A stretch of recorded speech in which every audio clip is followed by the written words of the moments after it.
হঠাৎ বাসায় অতিথি বা কি মেহমান এসে গেছে, চিন্তার কোনো কারণ নেই। ঝটপট আমরা এইভাবে কিন্তু এই নাস্তার রেসিপিটি বানিয়ে নিতে পারি। আমি কিন্তু এখানে মিডিয়াম সাইজের 4টা আলু সিদ্ধ করে নিয়েছি লবণ দিয়ে। আমি এখন আলুগুলোকে কিন্তু বেশ ভালো করে ম্যাশ করে নিব, যাতে এর মধ্যে কোনো দানা দানা ভাব না থাকে। এখন একে একে দিয়ে দিব এর মধ্যে 1 চা চামচ পরিমাণে লবণ, 3টা কাঁচামরিচ কুচি, 1 মুঠো পরিমাণে ধনিয়া পাতা কুচি, বেশ কিছুটা পরিমাণে পেঁয়াজ কুচি। আমি এখানে দিয়েছি সমস্ত রকমের মশলা, লাল মরিচের গুঁড়া, ধনিয়ার গুঁড়া, জিরার গুঁড়া, আর দিয়েছি আমি গরম মশলার গুঁড়া। আমি এখন এর মধ্যে দিয়ে দিব আদা রসুন বাটা। অবশ্যই আদা রসুন বাটাটা দিবেন, তা না হলে কিন্তু এই নাস্তাটা খেতে একটু কম মজা হবে, কিন্তু আদা রসুন বাটাটা দিলে নাস্তাটা খেতে কিন্তু বেশ মজার হয়। এখন আমি দিয়ে দিব 4 চামচ পরিমাণে কর্নফ্লাওয়ার। বন্ধুরা, আপনাদের হাতের কাছে যদি কর্নফ্লাওয়ার থেকে না থাকে তাহলে আটা ময়দা যেটাই থাকে সেটাই দিবেন, কারণ এটা দিলে কিন্তু বাইন্ডিং এর কাজ করে আর খেতেও হয় কিন্তু দারুণ মুচমুচে। অবশ্যই নাস্তাটা বানানোর পরে খেয়ে দেখে বুঝতে পারবেন এতটাই পরিমাণে মজার হয়।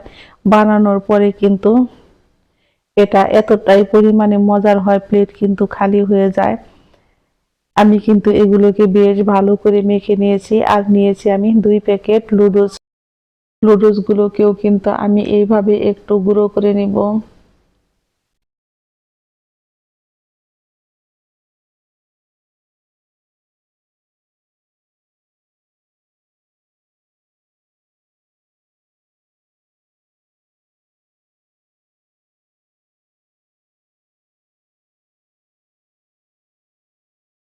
এখন আমি মেখে রাখা অর্ধেক পরিমাণে ডোটা নিয়েছি, আর ডোটা নিয়ে কিন্তু দেখতেই পাচ্ছেন বন্ধুরা, আমি হাতে একটু তেল মেখে এইভাবে করে কিন্তু আমি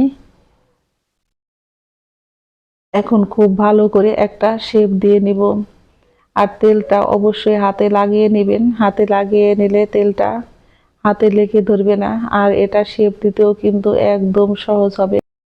আমি কিন্তু এইভাবে লম্বা করে শেপটা দিয়ে নিয়েছি, খুব বেশি মোটাও না আবার খুব বেশি পাতলাও না।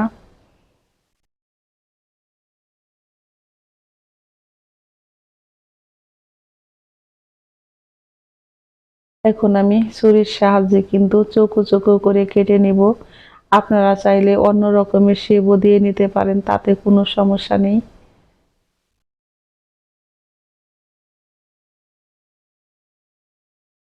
আমি এইভাবে চৌকো চৌকো করে শেপ দিয়ে কেটে নিব। আর এই নাস্তাগুলো দেখতেও যেমন সুন্দর, খেতেও হয় কিন্তু ভীষণ মজার, চটপট হয়ে যায় একদম সহজভাবে।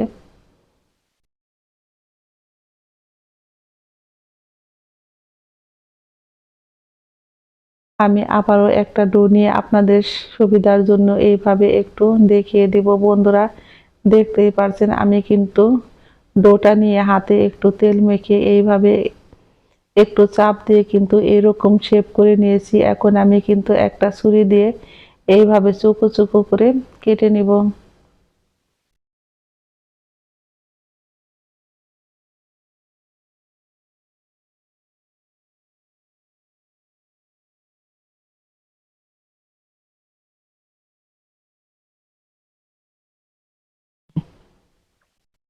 আমি কিন্তু এগুলোকে এখন সবগুলোকে প্লেটে তুলে নিব। আর দেখতেই পাচ্ছেন এখানে কিন্তু আমি ম্যাগি নুডলসটাকে খুব ভালো করে গুঁড়ো করে নিয়েছি। এখন এই নাস্তাগুলো দিয়ে দিয়ে এইভাবে কিন্তু আমি চেপে চেপে সবগুলো রেডি করে নেব। আর এইভাবে রেডি করে নিলে কিন্তু ভাজতে সুবিধা হয়। বন্ধুরা, আমি কিন্তু সমস্ত নাস্তাগুলো এইভাবে রেডি করে নিব।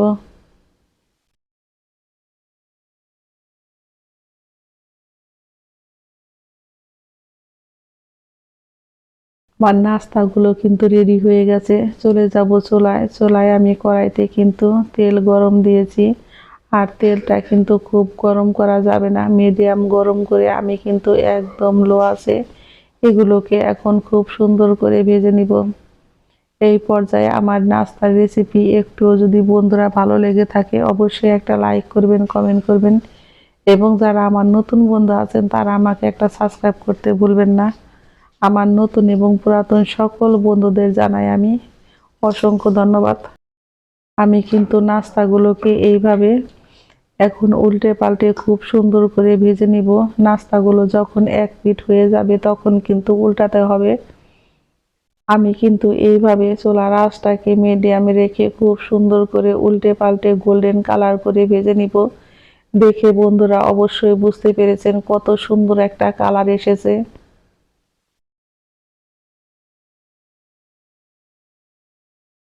আমার নাস্তাগুলো কিন্তু একদম রেডি হয়ে গেছে। আমি এখন চুলায় থেকে নামিয়ে নিব।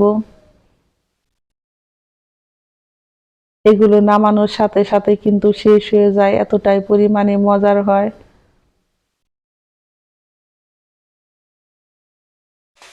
আমি কিন্তু এখন নাস্তাগুলোকে চুলায় থেকে নামিয়ে নিব। আর দেখতেই পারছেন বন্ধুরা কতটা সুন্দর কিন্তু কালার এসেছে, আর খেতেও হয়েছে কিন্তু একদম মুসমুসে।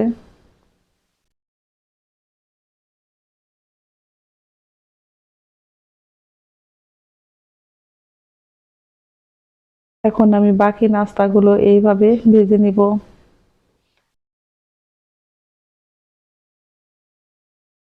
এগুলোকে ডিপ ফ্রিজেও রেখে দিতে পারেন, তাতে কোনো সমস্যা নেই। এই নাস্তাগুলো ভাজার আধা ঘন্টা আগে বের করে নিয়ে তারপরে আপনারা এগুলো ভাজবেন, দেখবেন খেতে হয় কিন্তু দারুণ মজার। আমার নাস্তাগুলো কিন্তু এগুলো ভাজা হয়ে গেছে। আমি এখন চুলায় থেকে নামিয়ে পরিবেশন করে দেখাচ্ছি কতটা পরিমাণে সুন্দর হয়েছে। ঝটপট তৈরি হয়ে গেল আমার আলু দিয়ে নাস্তার রেসিপি। সকলেই ভালো থাকবেন, সুস্থ থাকবেন। আমি আবারও ফিরবো নতুন নতুন কোনো রেসিপি নিয়ে। সবাইকে অসংখ্য ধন্যবাদ। খেতে হয়েছে কিন্তু দারুণ মজার।